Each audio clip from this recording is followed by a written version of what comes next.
अवधूत चिंतन श्री गुरुदेव दत्त श्री स्वामी समर्थ। तुम्हा सर्वांचं आपल्या स्वामी शक्ती या चॅनल मध्ये मनापासून स्वागत आहे। स्वामी तुम्हा सर्वांच्या सर्व चांगल्या इच्छा पूर्ण करोत एवढीच स्वामींच्या चरणी प्रार्थना करते आणि आपल्या आजच्या या नवीन आणि सुंदर व्हिडिओला पुन्हा एकदा नव्याने सुरुवात करते।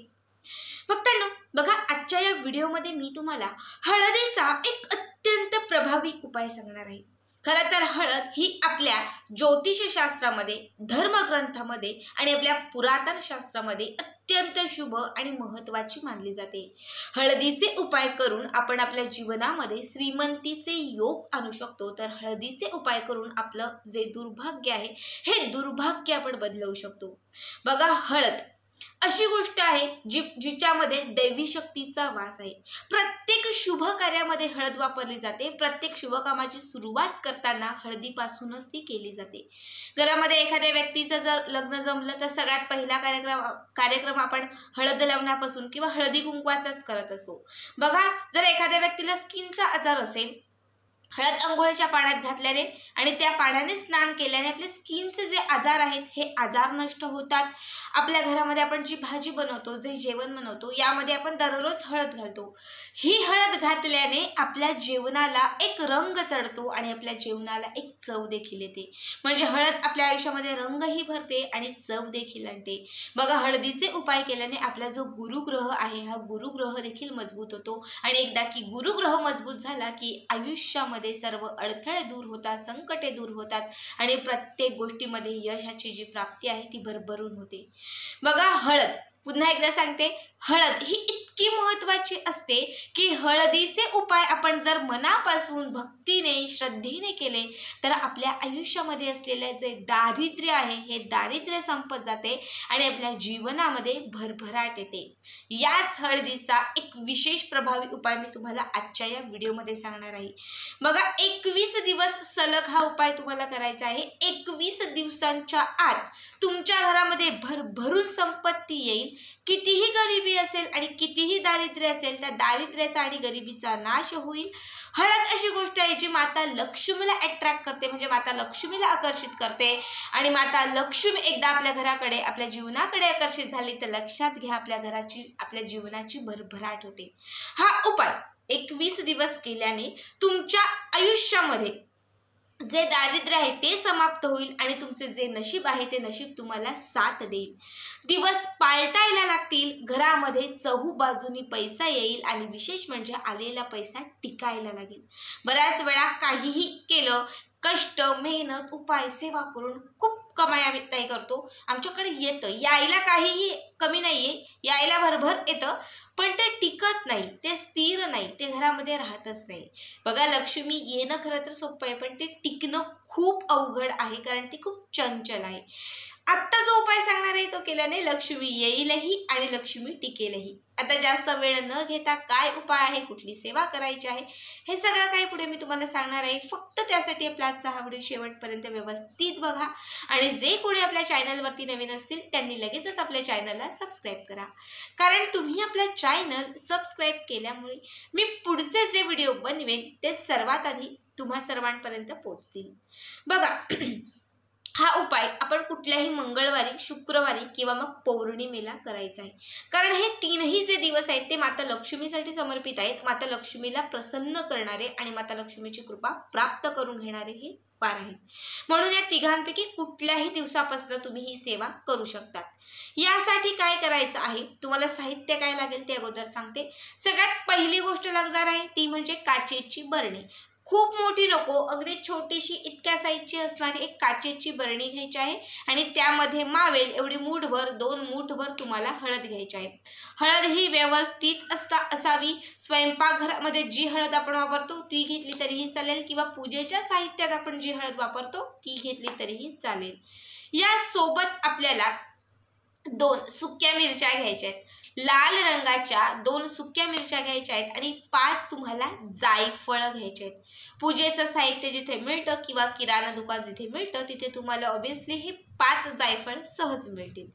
ठीक आहे. आता काय करायचं तर सकाळ संध्याकाळ कुठल्याही वेळात ही सेवा करू शकतात. फक्त दुपारी करू नका, सकाळी करा किंवा सायंकाळी करा.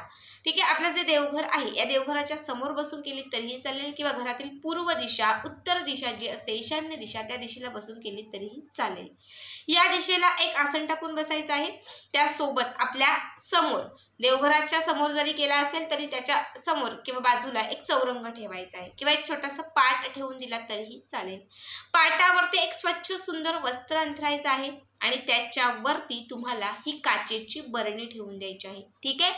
काचेची बरणी ठेवून दिली की त्याच्यामध्ये मूठभर 2 मूठभर हळद घालायची आहे. समोर तुम्हाला शुद्ध तुपाचा एक दिवा लावायचा आहे. लक्षात घ्या, तुपाचाच दिवा लागेल. लक्ष्मीला प्रसन्न करायचं आहे, दिवस बदलवायचे आहेत, लक्ष्मीला स्थिर करायचं आहे. त्यासाठी तूप हे आवश्यक आहे, कारण तुपाने माता लक्ष्मी ही क्षणात प्रभावित होते. तुपाने माता लक्ष्मी ही क्षणात आपल्याकडे प्रसन्न होते. ठीक आहे. दिवा प्रज्वलित केला, तूप वगैरे जे काही असेल ते घातलं की त्यामध्ये दिव्यामध्ये देखील चिमूटभर हळद घालायची आहे आणि त्यासोबत तुम्हाला 2 काळ्या रंगाचे जे वेलदोडे, ज्याला मसाला वेलदोडे असे देखील म्हणतो, तर हे मसाला वेलदोडे घालायचे आहेत. आता समजा तुमच्याकडे मसाला वेलदोडे नसतील, तुम्ही हिरवे वेलदोडे घातले तरीही चालतील. ठीक आहे. आता यानंतर काय करायचं तर जी बरणी तुम्ही चौरंगावरती ठेवून दिलेली आहे या बरणीमध्ये तुम्हाला 2 मूठभर 1 मूठभर हळद घालायची आहे आणि त्यानंतर जे 5 जायफळ आपण घेतलेले आहेत हे 5ही जायफळ एका प्लेटमध्ये ठेवून द्यायचे. त्या बरणीच्या समोर त्या चौरंगावरतीच ठेवा एका प्लेटमध्ये. ठेवल्यानंतर या 5ही जायफळांच्या वरती थोडंसं दूध घालायचं आहे, पाणी घालायचे. दूध आणि पाण्याने अभिषेक घालून ते स्वच्छ पुसून घ्यायचे आहेत. पुसून झाले की एका लाईनीमध्ये हे 5ही जायफळ त्या चौरंगावरती मांडायचे आहेत. यानंतर प्रत्येक जायफळाला हळद कुंकू अर्पण करायचं आहे. प्रत्येक जायफळाच्या जवळ तुम्हाला एक एक फूल अर्पण करायचं आहे, अक्षदा अर्पण करायच्या आहेत, धूप दीप जो तुम्ही दिवा लावलेला आहे तो ओवाळायचा आहे, अगरबत्ती ओवाळायची आहे. हे सगळं करून झालं की एक जायफळ हातामध्ये घ्यायचा. एक जायफळ हातामध्ये घ्यायचा, हाताची मूठ बंद करायची. मूठ बंद केल्यानंतर तुमची जी इच्छा असेल ती इच्छा व्यक्त करायची आणि त्यानंतर तुम्हाला 1 वेळा माता लक्ष्मीचा सिद्ध मंत्र गायत्री मंत्र म्हणायचा आहे. 1 वेळा फक्त गायत्री मंत्र म्हणायचा आहे आणि 1 वेळा फक्त विष्णू सहस्त्रनाम म्हणायचं आहे. ठीक आहे. या फक्त 2 सेवा करायच्या. त्यानंतर हे जे जायफळ आहे ते जायफळ तुम्हाला त्या बरणीमध्ये, ज्या बरणीमध्ये आपण हळद घातलेली आहे त्या बरणीच्या मध्यभागी तुम्हाला हे जायफळ तुम्हाला ठेवून द्यायचं आहे. मध्यभागी म्हणजे आतमध्ये तुम्हाला ते दाबायचं आहे. ठीक आहे. यानंतर पुन्हा दुसरं जायफळ घ्यायचं, पुन्हा उजव्या हातावर ठेवायचं, पुन्हा इच्छा व्यक्त करायची. 1 वेळा गायत्री मंत्र, 1 वेळा विष्णू सहस्त्रनाम म्हणायचं. पुन्हा ते अभिमंत्रित केलेलं जे जायफळ आहे ते त्या हळदीच्या बरणीमध्ये ठेवून द्यायचं. असे तुम्हाला 5च्या 5 जायफळ जे आहे ते अभिमंत्रित करून त्या हळदीच्या बरणीमध्ये एक एक करत तुम्हाला दाबून द्यायचे आहेत. ठीक आहे. हे सर्व करून झालं. जायफळ वगैरे सगळं तुम्ही त्याच्यामध्ये टाकले की त्यानंतर ज्या 2 सुक्या लाल मिरच्या घेतल्या होत्या ह्या सुक्या लाल मिरच्या देखील त्या हळदीच्या बरणीमध्ये घालायच्या आहेत आणि बरणीचं जे झाकण आहे ते झाकण घट्ट तुम्हाला लावून घ्यायचं आहे.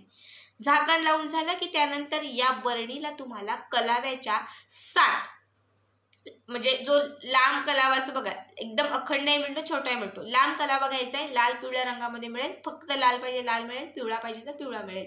कुठलाही कलर भेटला तरी घेऊन या आणि या कलाव्याने तुम्हाला 7 वेळा तो जो धागा आहे तो तुम्हाला त्या बरणीला गुंडाळायचा आहे. बरोबर 7 वेळा. ठीक आहे. हे करून झालं की त्यानंतर तुम्हाला पुन्हा एकदा 1 वेळा गायत्री मंत्र आणि 1 वेळा विष्णू सहस्त्रनाम म्हणायचं आहे. इच्छित मनोकामना व्यक्त करायची आहे आणि मग त्यानंतर तुमची जी कामं असतील ती तुम्ही करू शकतात. हे तुम्ही कुठल्याही मंगळवारपासून, शुक्रवारपासून किंवा पौर्णिमेपासून सुरू करायचं आहे आणि सलग 21 दिवस तुम्हाला याचं पूजन करायचं आहे. आता समजा आजपासून मी ही सेवा सुरू केली, आजपासून जसं सांगितलं तसं सगळं केलं. आता उद्याच्या दिवशी काय करायचं तर दुसऱ्या दिवशी समजा हा दिवा भिजलेला असेल तर दिवा स्वच्छ घासा, पुसा. रोज दिवा घासा. रोज दिवा घासून त्या बरणीच्या समोर हा दिवा तुम्हाला लावायचा आहे. त्यानंतर एक अगरबत्ती तुम्हाला प्रज्वलित करायची आहे.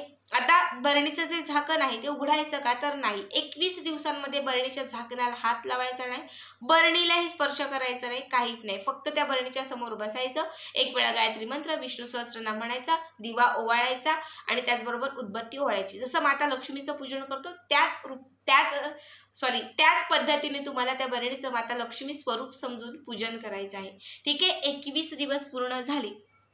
21 दिवस पूर्ण झाले. आता 21व्या दिवशी सायंकाळी काय करायचं, तुम्हाला 5 लाल रंगाचे कपडे घ्यायचे, छोटे छोटे असणारे कॉटनचे, रेशमी कुठलेही 5 तुम्हाला छोटे छोटे कप्पे घ्यायचे आहेत. आणि या 5 कपड्यांमध्ये जी हळद तुम्ही त्या बरणीमध्ये घातलेली होती ती बरोबर थोडी थोडी त्या 5 कपड्यांमध्ये घालायची आहे.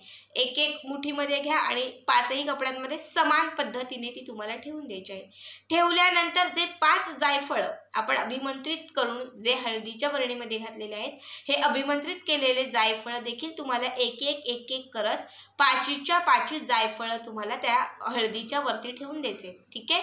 त्यानंतर ज्या 2 सुक्या मिरच्या घेतल्या होत्या त्या फक्त एकाच जायफळावरती आणि एकाच कपड्यामध्ये 2ही सुक्या मिरच्या ठेवून द्यायच्यात. आता ह्या 5ही कापड्यांना तुम्हाला घट्ट गाठ मारायची आहे आणि त्याच्या 5 पोटल्या तयार करायच्या आहेत. ठीक आहे. ज्या फक्त जायफळाच्या पोटल्या आहेत ना 4, जायफळ हळद या घराच्या आतील जे 4 दिशा आहेत, घराच्या आतील जे 4 कोण आहेत, त्या 4 कोणांना 4 दिशांना तुम्हाला अटकवायच्या आहेत किंवा लावून द्यायच्या आहेत. उत्तर, पूर्व, दक्षिण आणि पूर्व, पश्चिम, दक्षिण आणि उत्तर या 4ही दिशांना तुम्हाला या 4 पोटल्या घराच्या आत ठेवून द्यायच्या आहेत. आणि जी 5वी पोटली शेवटची राहील, ज्यामध्ये जायफळ, हळद आणि 2 सुक्या मिरच्या आहेत, ही पोटली जी आहे ती मेन दरवाजाच्या समोरच्या बाजूला उजव्या किंवा डाव्या कुठल्याही बाजूला तुम्हाला टांगायची आहे. ठीक आहे. दररोज जेव्हा देवघरामध्ये उदबत्ती ओवाळतो देवांना, तर दररोज उदबत्ती ओवाळत असताना ती उदबत्ती त्या 4 पोटल्यांना आणि समोरच्या दरवाजालाही आवर्जून ओवाळत चला. बघा, सुकी मिरची जी करणी बाधा किंवा कुठल्याही प्रकारचा जादूटोणा, बाधा, इडापिडा, वाईट शक्ती या सगळ्यांपासून आपलं संरक्षण करते. जेव्हा तुम्ही 21 दिवस ही हळद आणि हे जायफळ अभिमंत्रित कराल, जायफळ ही माता लक्ष्मीला अत्यंत प्रिय असणारी गोष्ट आहे, जिच्या वासाने माता लक्ष्मी त्या ठिकाणी क्षणात प्रसन्न होते. जेव्हा तुम्ही हे जायफळ अभिमंत्रित कराल, जेव्हा हे जायफळ तुम्ही त्या हळदीमध्ये घालाल, बघा हळद ही माता लक्ष्मी स्वरूप समजली जाते, तर जायफळ ही भगवान श्री विष्णूंचं प्रतिनिधित्व करते.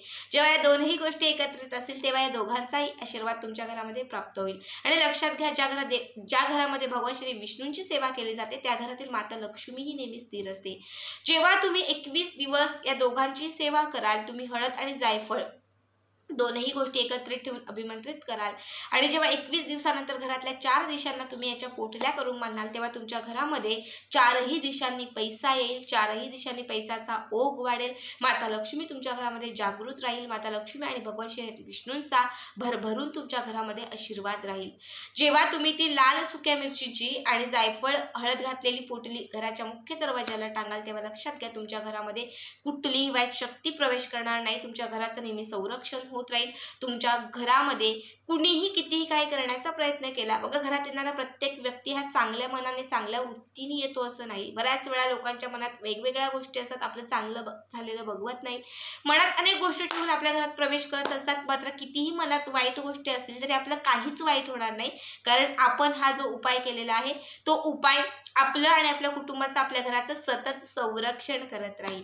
या उपायाने तुमच्या घरामध्ये भरभराटही होईल, दारिद्र्याचाही नाश होईल, घरामध्ये सुख, समृद्धी, ऐश्वर्य यांचीही प्राप्ती होईल, घरामध्ये पैसा येईल, लक्ष्मीही येईल आणि तुमच्या घरामध्ये नेहमी आलेला पैसा हा टिकून राहील. कितीही मोठं कर्ज असेल त्यातून तुमची मुक्तता होईल, त्याचबरोबर घरामध्ये कलह, भांडणं होत असतील तर तेही कुठेतरी समाप्त होईल. अत्यंत साधा सोपा उपाय आहे बघा, मात्र हा एक उपाय असंख्य पटीने तुम्हाला तुमच्या आयुष्यामध्ये लाभ देईल. तर आजचा हा उपाय तुम्हाला कसा वाटला कमेंट करा आणि पुढचे व्हिडिओ पाहण्यासाठी चॅनलला सबस्क्राईब करा. बघा, एक अजून सांगायचं राहिलं, जर मासिक धर्म आला या 21 दिवसांमध्ये तर ही सेवा तुम्ही घरातल्या दुसऱ्या व्यक्तींना करायला सांगा, तिथे दुसऱ्या व्यक्तीला दिवा लावायला सांगा आणि विष्णू सहस्त्रनाम, गायत्री मंत्र तुमच्या घरात जर कोणी म्हणणार असेल तर त्यांना म्हणायला सांगितलं तरीही चालेल. करणारच कोणी नसेल तर 2 ते 4 दिवस स्किप करा आणि त्याच्या पुढचे दिवस काउंट करून पुन्हा ही सेवा जी आहे ती म्हणायला सुरुवात करा. श्री स्वामी समर्थ. जय जय स्वामी समर्थ.